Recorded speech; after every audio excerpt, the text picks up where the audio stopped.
Masechet Batra Daf Kuf Mem Zayin, continuing from Kuf Mem Vav Amud Bet, couple lines from the bottom. Man Tana Lahad Tana, who's the author of the following Braita?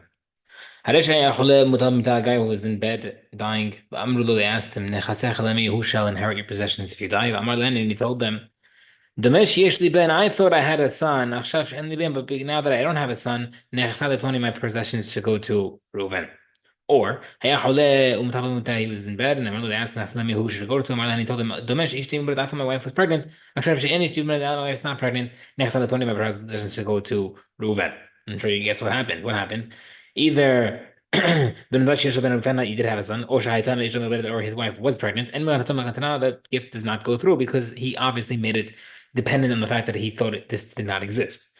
So we see Saint Limar Rabbi Shimon ben Nasi, must be that it holds like Rabbi Shimon ben Nasi, who holds that we go according to context. Context matters. And over here, clearly the context was that he thought he thought his direct descendant did not exist before he gave the gift. Gemara says, no. If even Hachmin would agree with you. Domeshani over here is different because he clearly expressed himself. The Gemara says, that's what was the question in the first place. The Gemara says, no,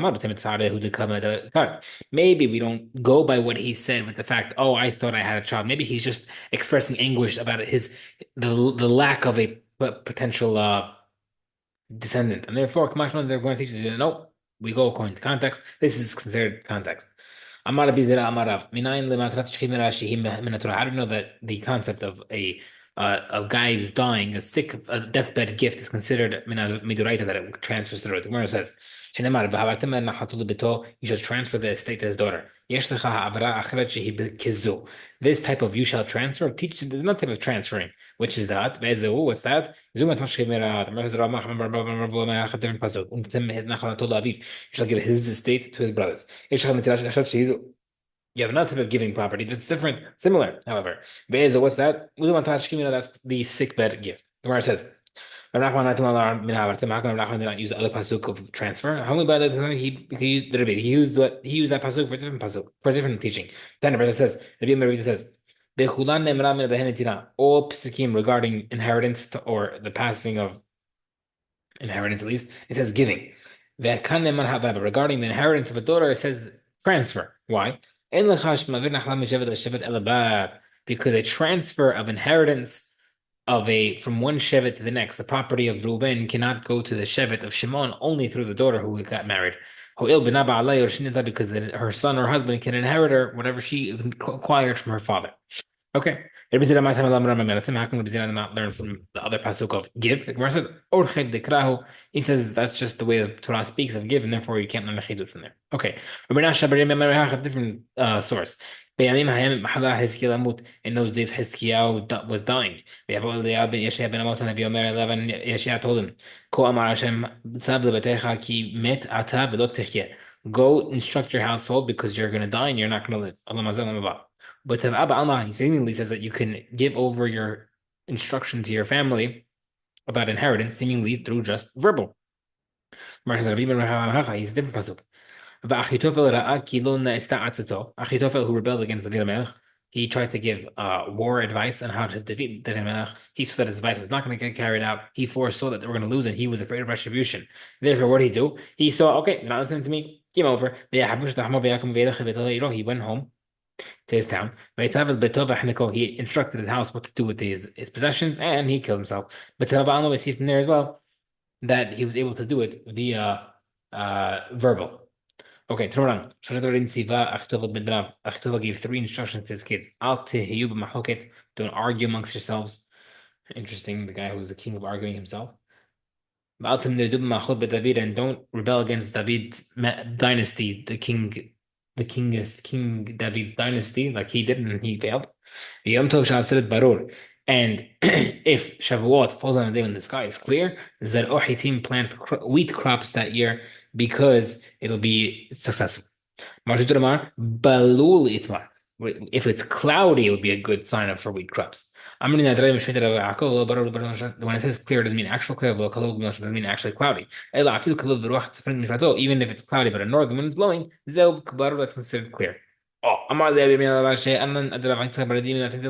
we rely on that which Rav Lavdimi said. What did he say? The last night after the Sukkot, Hakol Sofin Asher Marcha, everybody would look at the smoke coming from the Mizbeach.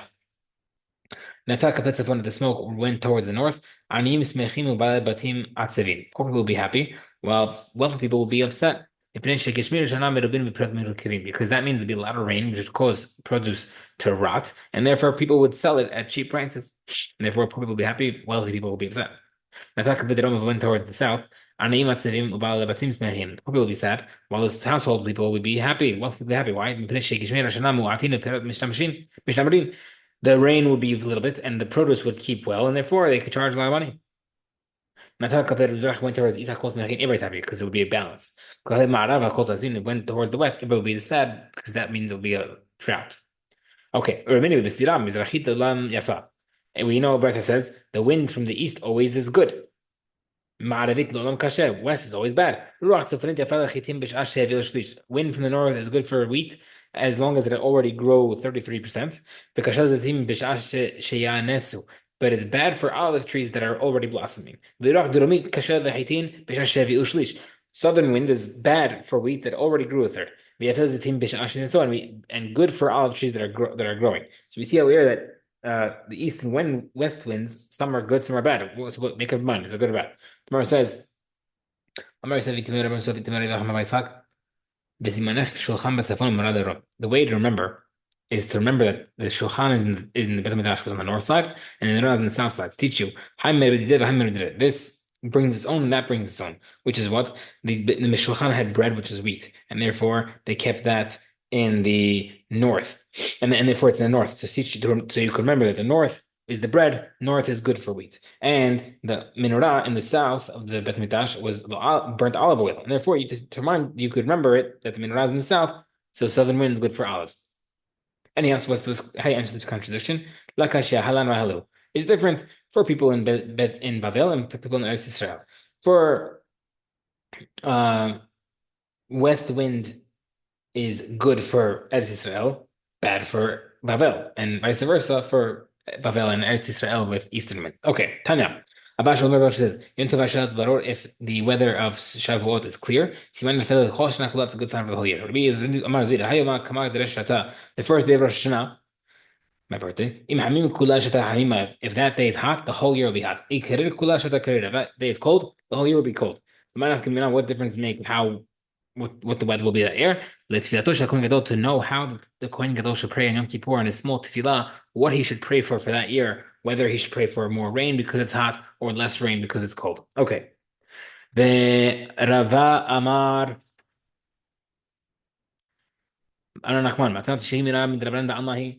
the concept of gift from the dying person is actually drabanan, not from the Torah.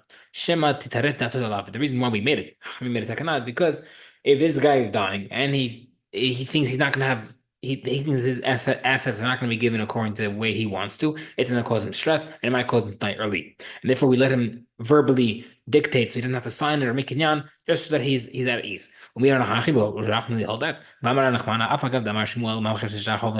Even though we said that person who sells a creditor who sells a loan document to his friend, then he forgives the debt. Right? So I'm owed $100. I sell that debt to $75 to my friend. Then I say, you know what? I'm ochel. Mahul, it works. And that guy just got scammed. Not only that, the guy who sold it, even that guy's heir, if his son wants to forget if he dies. Shmuel, see, however, agree though, that he gave it away as a loan document as part of a sickbed gift. You can't forgive it. If you want to tell me that's why you can't forgive it. Because you cannot forgive something that midoraita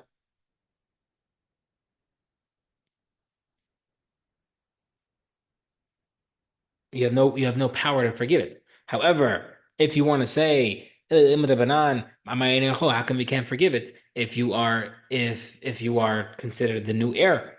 It technically yes, it's not doraita, but we act like it is doraita. We treat it like it's doraita in all sense purposes.